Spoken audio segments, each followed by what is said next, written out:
इस समय मैं ई रिक्शाओं के पहाड़ के बीच खड़ा हूं। जी हां, आपको मैं कुछ तस्वीरें दिखाना चाहता हूं। आप देखिए, ये तमाम वो ई रिक्शा हैं जो जयपुर शहर में जाम का सबसे बड़ा कारण है।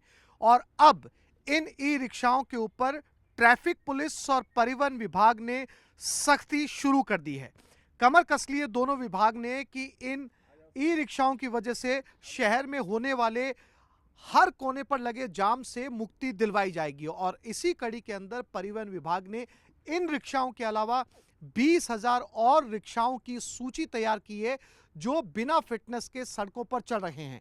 और अब इन 20,000 ई रिक्शाओं की सूची ट्रैफिक पुलिस को सौंपी जाएगी ताकि इस जगह पर और रिक्शे इकट्ठे हों और शहर को जाम से मुक्ति मिल सके।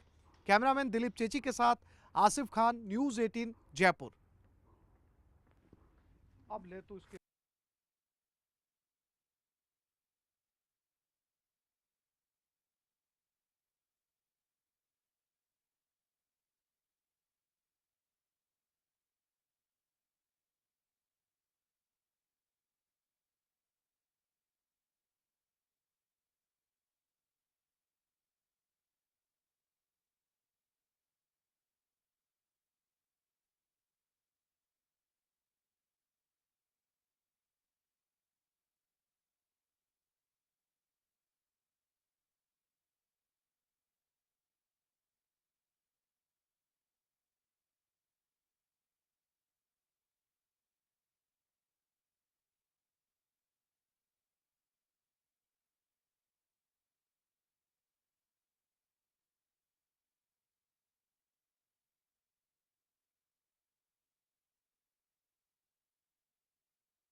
राजेंद्र जी, ई रिक्शाओं को लेकर आपने जो एक्शन प्लान शुरू किया है जिसके तहत आप ऐसे ई रिक्शाओं की सूची ट्रैफिक पुलिस को सौंपने जा रहे हैं, उसके बाद में शहर के जाम से शहर को कितनी मुक्ति मिलने की संभावना है? देखिए, आप इसको ऐसे समझिए कि ई रिक्शाओं का टोटल रजिस्ट्रेशन है जयपुर शहर में 47,000 के आसपास। इनमें से 5 साल बिना फिटनेस के चल रहे ई रिक्शाओं की संख्या है तकरीबन 37,000। इसमें भी हमने 20,000 जो ईपी और ईक्यू सीरीज इनको नोटिस दिए थे। वैसे तो ई रिक्शा की उम्र भी क्या है कि जैसे हम मोटर वाहन जो कार चलाते हैं उनकी तरह ही होती है, वो रजिस्ट्रेशन करा सकते हैं। लेकिन इनकी वास्तविक लाइफ देखे तो एक ई रिक्शा 5 से 7 साल चलता है, उसके बाद में उसकी फिटनेस हो नहीं पाती।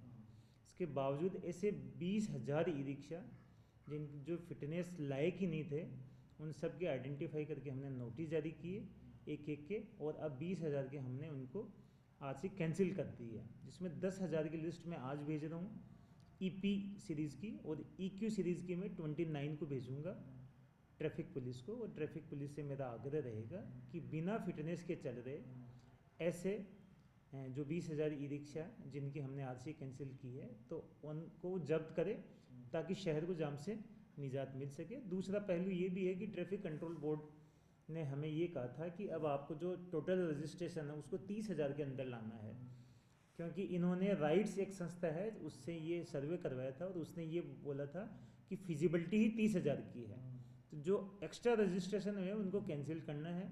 तो हमने इसमें जो सबसे पुराने थे और जो बिना फिटनेस के चल रहे थे और 5 साल पुराने थे ऐसे, तो उन सब के रजिस्ट्रेशन हमने कैंसिल कर दिए।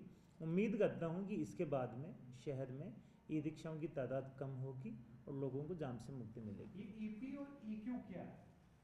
जयपुर में 4 श्रेणी में रजिस्ट्रेशन होते हैं। जो स्टार्टिंग की जो सीरीज़ है इनकी वो ईपी और ईक्यू है, जिसके रजिस्ट्रेशन हमारे 2016-17 के थे। आज इन ई रिक्शाओं की एज हो गई 9 से 10 साल, जबकि मैंने पहले भी आपसे जिक्र किया है कि वास्तविक रूप से फिटनेस लेकर यदि ये संचालित चले तो 5 से 7 साल से ज़्यादा बाद में ये चल नहीं पाते हैं। तो ये जो पुराने थे, और इन्होंने इनकी लास्ट जो यदि आप फिटनेस देखो तो 18-19 के आसपास इनकी लास्ट फिटनेस हुई थी, क्योंकि इनकी पहली जो फिटनेस होती है वो 3 साल के लिए होती है, उसके बाद में कभी इन्होंने फिटनेस ही नहीं कराया। आप शहर में देखोगे तो ऐसे बहुत सारे ई रिक्शा दिख जाएंगे जो चलने योग्य नहीं है, उसके बावजूद वो चल रहे हैं, क्योंकि उन पर ऐसा कोई चेक बैरियर लगा नहीं। तो पहली बार हमने ये चेक बैरियर लगाया, तो अब लिस्ट भेज रहा हूँ मैं आज। तो उम्मीद करते हैं कि शहर में चूँकि यातायात नियंत्रण का काम ट्रैफिक पुलिस का है, ट्रैफिक पुलिस इस पर प्रभावशाली काम करेगी तो निश्चित रूप से ट्रैफिक जाम से शहर को राहत मिलेगी।